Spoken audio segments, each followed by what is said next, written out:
actually supposed to achieve a very difficult objective. The difficult objective is Nrsingadev's anger has to be appeased. And it's very difficult for his anger to be appeased, even by the greatest of all personalities, even like Brahmaji, even Lakshmiji. So they were all actually unable to have the confidence to appear before Nrsingadev, to actually pacify him. So Maharaj was using the word pacify as an important theme in the 7th canto, 9th chapter. And he said that we don't realize that whole Bhagavatam is actually about pacifying our restless nature. The whole Bhagavatam is actually meant to pacify our restless nature. And Maharaj said no incarnation of the Lord is actually greater in pacifying our restless nature and turbulent nature more than Lord Nrsingadev. That's why you notice even in Rajkot also, Maharaj took so much pains to make sure that our deity of Nrsingadev is very powerful, very special. And honestly, that's the time when the inauguration was coming, Kalchakra Prabhu's efforts to bring Nrsingadev to Rajkot, it actually pleased Guru Maharaj very much. It pleased him very much. Because for Maharaj, of all the incarnations of the Lord, Maharaj said the one that will actually pacify us is actually Lord Nrsingadev. But Maharaj said the irony is, for the rest of the world, Nrsingadev is the last personality to look pacified. Isn't it? He is the last personality to look pacified because he looks extremely fierce. So who will think that he can actually pacify? But Maharaj told us that we have to remember the example of the cat, the mother cat and the kitten. The mother cat picks up the kitten to protect it, to shelter it, but it picks up the kitten with the same jaws that it actually uses to kill the enemy or to kill the prey. So the same jaws that look terrifying to those who don't have faith in Krishna and those who don't want to purify the polluted aim of their existence, to them Nrsingadev is very fearsome. But to those who are actually trying very hard to actually take up this process of devotional service, to purify the polluted aim of life, sense gratification, for them Lord Nrsingadev makes them fearless. Not fearful, but fearless. So this is very important. So that's why Maharaj liked the 7th canto, 9th chapter.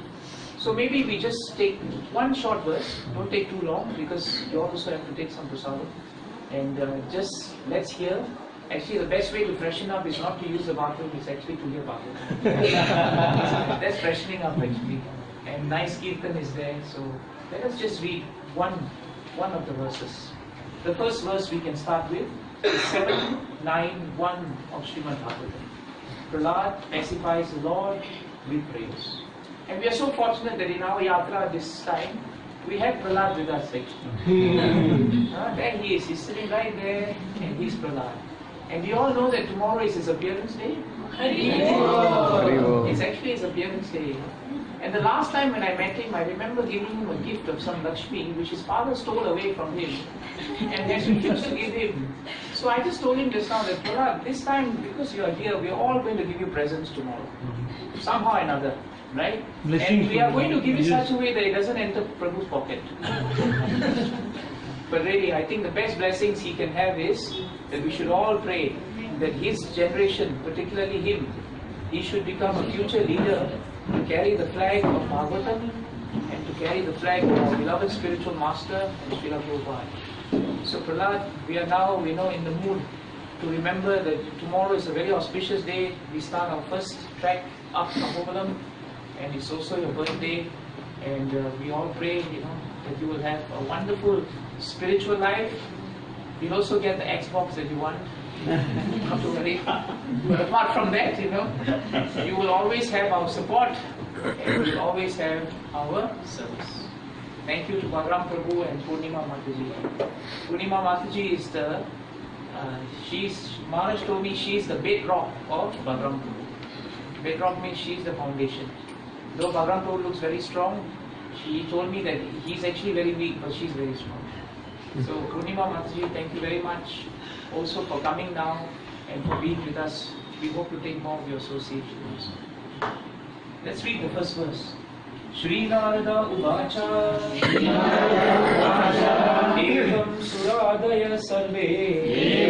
Suradaya Sarve Brahmarudra Purasaraha Brahmarudra Purasaraha Brahmaitam Ashatan Manyu Brahmaitam Ashatan Manyu Samrambham Sudurasadam. Samrambham Sudurasadam. We'll just read the transliteration. Sri Narada Uvacha. Sri Narada Uvacha. The great saintly sage. The great saintly sage Narada Muni. Narada Muni said, Evam. Thus. Sura Adayaha. Sura Adaya. The group of demigods. The group of demigods. Sarve. All. Brahma Rudra Puraha Saraha. Brahma Rudra Purasaraha. Represented Represented by Lord Brahma, Brahma, Lord Shiva. Not Srutaikhita. Go before the Lord. Go before the Lord. Ashakan. Able. Manyu Samrambham. Manyu In a Samrambham. completely angry mood. In completely angry mood. Sudurasadam. Sudurasadam. Very difficult to approach. Very difficult to approach. Lord Nrsimhadev. Lord Nrsimhadev. Translation and purport by His Divine Grace, A.C. Bhaktivedanta Swami Srila Prabhupada ki. Jai. Please repeat the translation. The great saint, great saint, Narada Muni, continue. The demigods, demigods, headed by Lord Brahma, Lord Shiva, and other great demigods, dare not come forward before the Lord, who at that time was extremely angry. Please hear the purport. Srila Narottam Das Thakur has sung in his Prema Bhakti Chandrika, Krodha Bhakti Dveshi Jane. Anger should be used to punish a demon who is envious of devotees. Kama, Krodha, Lobha, Moha, Mada and Matsarya. Lust, anger, greed, illusion, pride and envy all have their proper use for the Supreme Personality of Godhead and His devotee. A devotee of the Lord cannot tolerate blasphemy of the Lord or His other devotees. And the Lord also cannot tolerate blasphemy of a devotee. Thus, Lord Nrsimhadev was so very angry that the great demigods like Lord Brahma and Lord Shiva, and even the goddess of fortune, who is the Lord's constant companion, could not pacify him, even after offering prayers of glorification and praise. No one was able to pacify the Lord in his anger.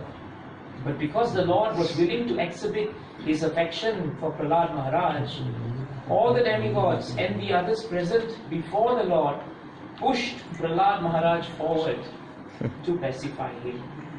Jai Shri Prabhupada ki Jai. So this verse lays the foundation for the 7th canto, 9th chapter. And it tells us very nicely here that Narada actually relates that the great personalities like Lord Brahma and Lord Shiva and the other great demigods, they did not have the courage to come forward even before the Lord.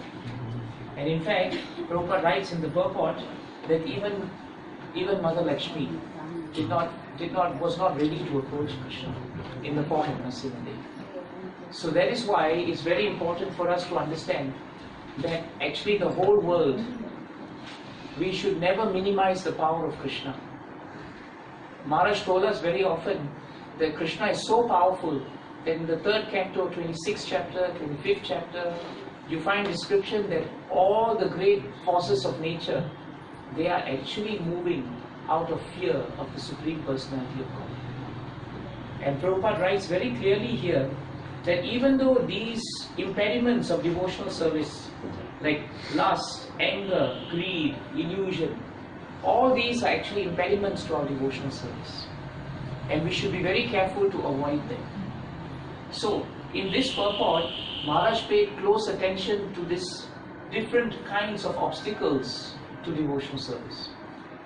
And Maharaj emphasized that these obstacles to devotional service, if we don't cross them, it's very difficult for us to actually make advancement. That is why very often in Maharaj lectures, Maharaj made it a point to tell us that we will be spending so many years actually chanting and reading. But until we are equipped with the knowledge of Bhagavatam on how to cross these difficult challenges, it becomes very difficult for us. Despite the fact that we are trying to chant, without the basis of transcendental knowledge, it is very difficult to make advancement in devotional service. So as devotees, we must always try to understand that we can be afflicted by these obstacles very quickly. And why is it that karma always comes first? Is because we have the propensity to be independent and separate of Krishna. That is actually the meaning of karma. In the purport of 6.16.34 of Srimad Bhagavatam, Prabhupada writes there that a living entity cannot be desireless. Everyone has desires. See, we all desire to come to Ahobilam.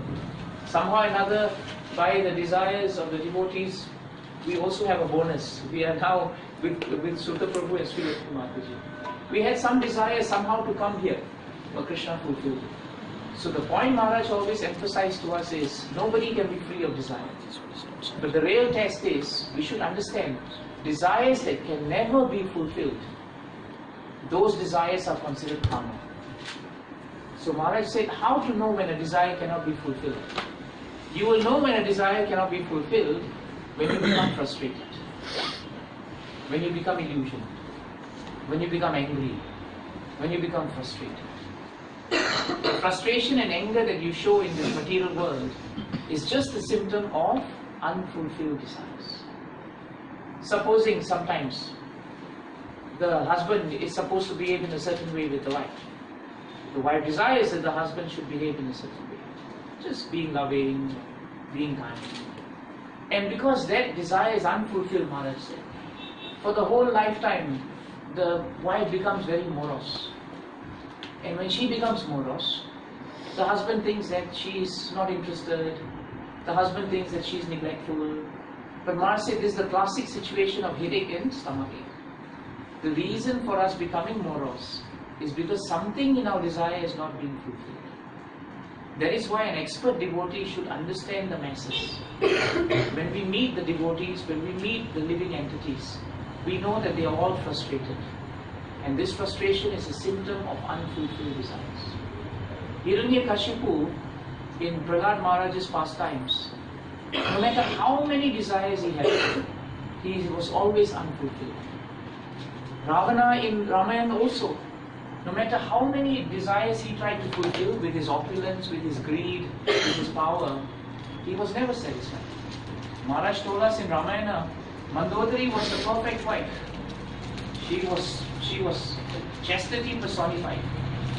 What was the need to kidnap Sita? The same thing with Hiranyakashipu and Hiranyaksha.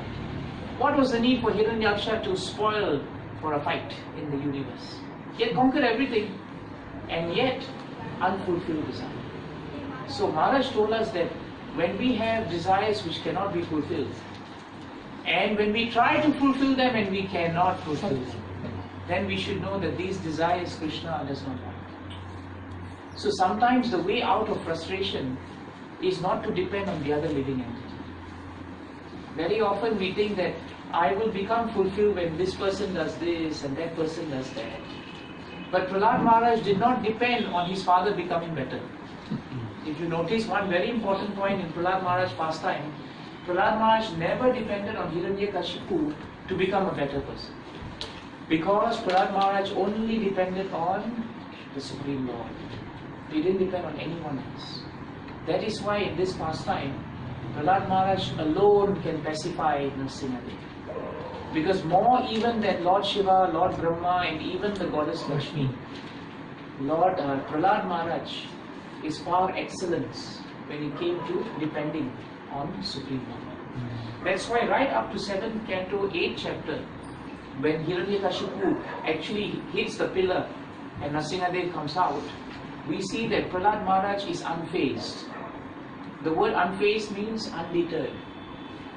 And Maharaj said we can only be peaceful and calm when in our hearts we are not running after the unfulfilled desires. This is very important. Sometimes Maharaj explained this point by saying whatever Krishna does not want, we don't need. That's another way in which Maharaj explained this to us. Sometimes we are devotees, but then we have some plan. I want to do this, I want to do this, I want to do this, I want to do this. We come before the spiritual master, we present it in such a way that actually we want spiritual master to say yes, yes, we can do it. isn't it? By your laughing, I think we have all been in that situation. You know, sometimes Maharaj told me, Devaki, you're trying to corner me.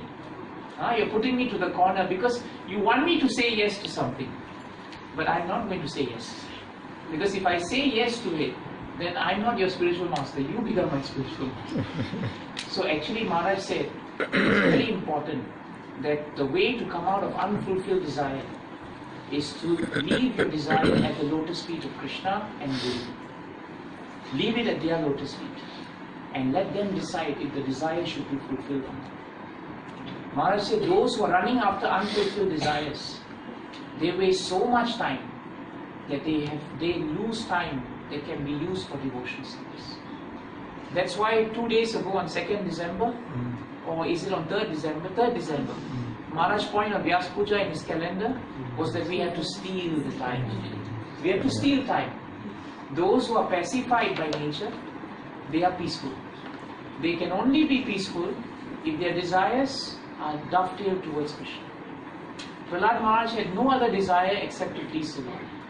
So Lord Shiva and Lord Brahma knew that they did not have that level of desiring to serve the Lord the way Prahlad Maharaj had. And that is why in the purport Prabhupada says that no one was able to pacify the Lord in his anger. But because the Lord was willing to exhibit his affection for Prahlad Maharaj, all the demigods and others present before the Lord pushed Prahlad Maharaj forward to pacify. So Maharaj said the word pacify means to make someone peaceful.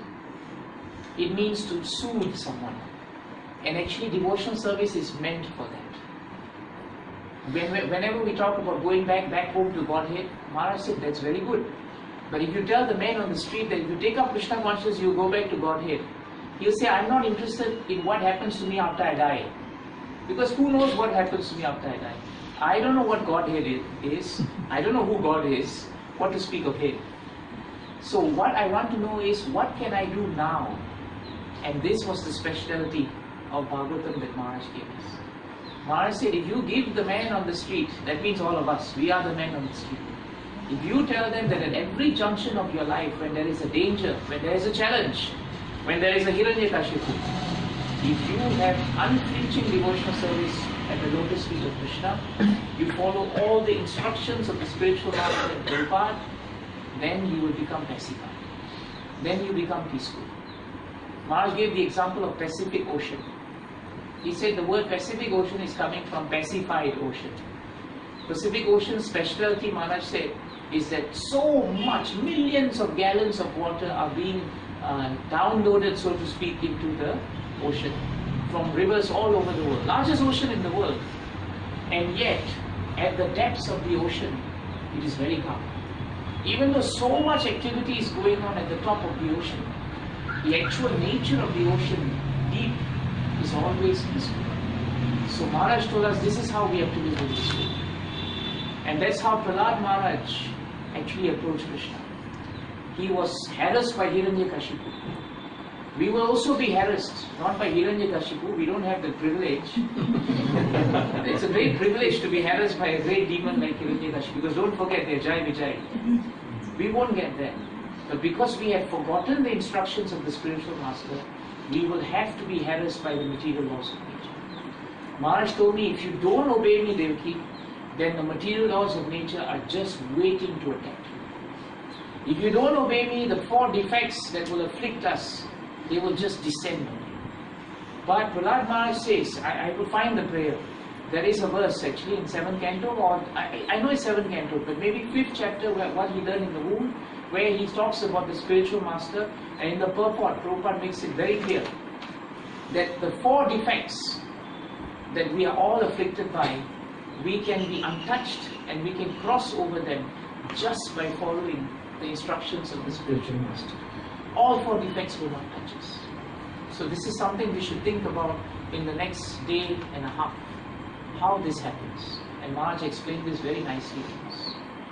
So we have to live in this world. But Maharaj said, you have to be in the world, but don't be off the world. This is a nice point. He said, you have to be in the world, but you don't have to be off the world.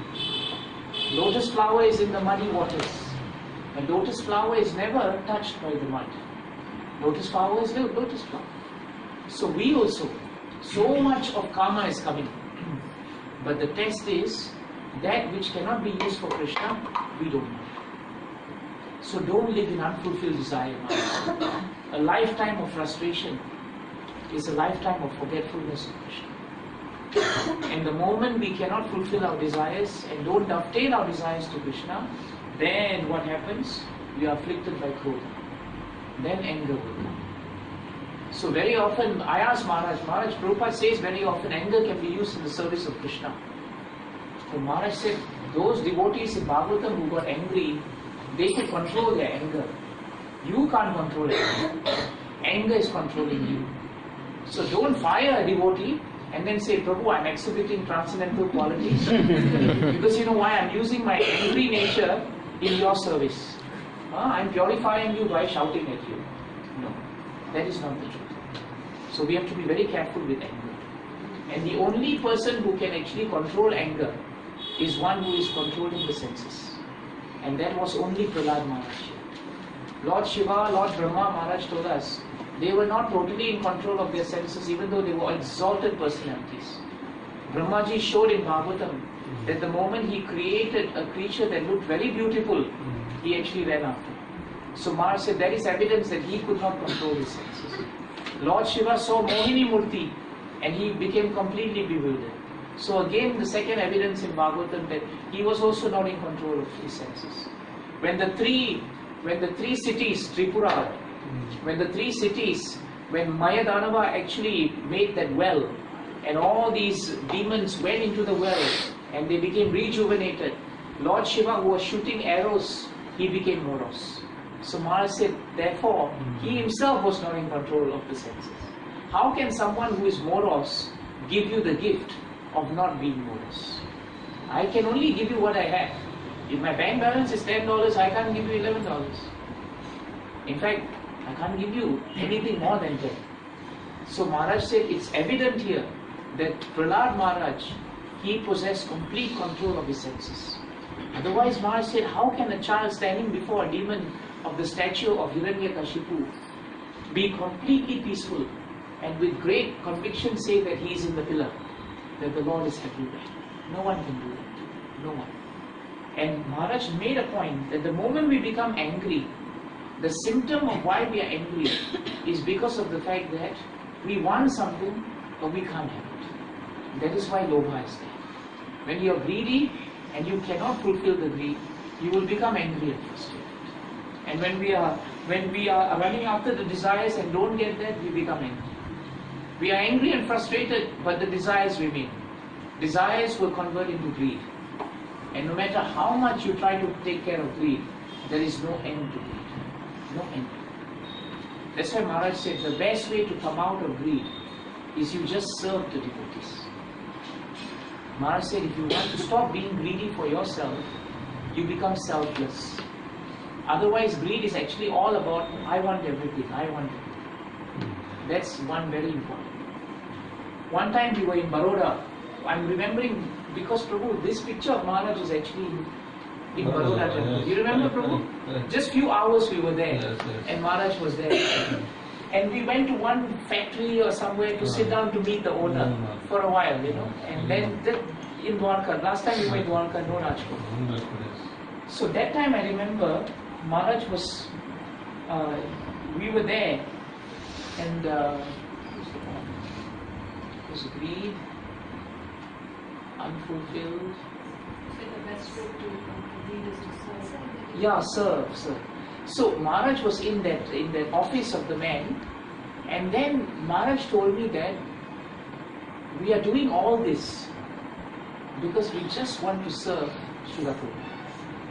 Somehow or another we want to build a temple. And we heard this man may give something. So we just go and see the person. Maybe some tiles or some cabinets, this kind of cabinets, something this kind. And Maharaj quoted Gandhi actually. He said that Prabhupada liked Gandhi. And Maharaj said, one point Gandhi said is very nice. He said, he quoted Gandhi. He said that, Gandhi said, the best way to find yourself is to lose yourself in the service of others. Maharaj said that is actually Bhagavad. It's not Gandhi. Maharaj said he stole from Bhagavad. He said actually this is Bhagavad. We are all in the process of finding our true nature. But Maharaj said to find your true nature, you have to lose. You have to lose.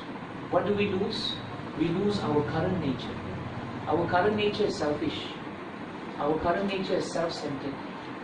See today, Prabhu, Sri Lakshmi Mataji, their parents, with broad heart, they have welcomed so many of us in the house. It's like a riot, today. Just came in now, sit down, Really. But this is big-heartedness. Really, this is big-heartedness. We were at Rajkot. Vaishnav Prabhu could have put us all in one bus, that bus, Not this kind of bus. This bus is very nice. The other bus, he could have put all of us in there and say, now you take 4 hours to go to Dwarka. By the end, we won't have a back. We won't have a spine. But with big heart, just got so many 6-seaters and we were going like VIPs and MLAs. Imagine. And then today, this morning also, how nicely and easily we came there. So, magnanimity is actually the way to come out of greed. Yes, Sorry, can you please repeat that Gandhi statement Maharaj said? Best way to find yourself is to lose. The best way to find yourself is to lose yourself in others' service. In others' service. Maharaj was saying the whole process of Bhagavatam is self-inquiry. Who are you? And who are you in relation to Krishna? That is the starting point of our spiritual life. Until we ask ourselves this question, who we are, and why we are here, and who we are in relation to Krishna, and who we are in relation to all the devotees and the living entities, we cannot make it possible. Maharaj said this is the most minimized question in devotional service. That's why Prabhupada's lectures people don't hear very well. Because Prabhupada only concentrates. Which is the most important? Who am I? No. The process of self-inquiry. Who am I? So Maharaj said the best way to know who you are, to find yourself, is you lose yourself. You lose yourself. That's why very often Maharaj said, it's okay if we become materially bankrupt. Anyway, we are going to become bankrupt. All the things Hiranyakashipu accumulated, he lost. All the things Ravana accumulated, he lost. But all the things devotees accumulate, they never lose. Why? Because their opulence is eternal. Na karinchin matparaha shantarupe. So this is what Kapila Dev is telling Devahuti. The transcendental opulence of the devotee can never be taken away by time, nor can it be taken away by the force of any weapon. So no weapon, in other words, nothing can take away our devotional service.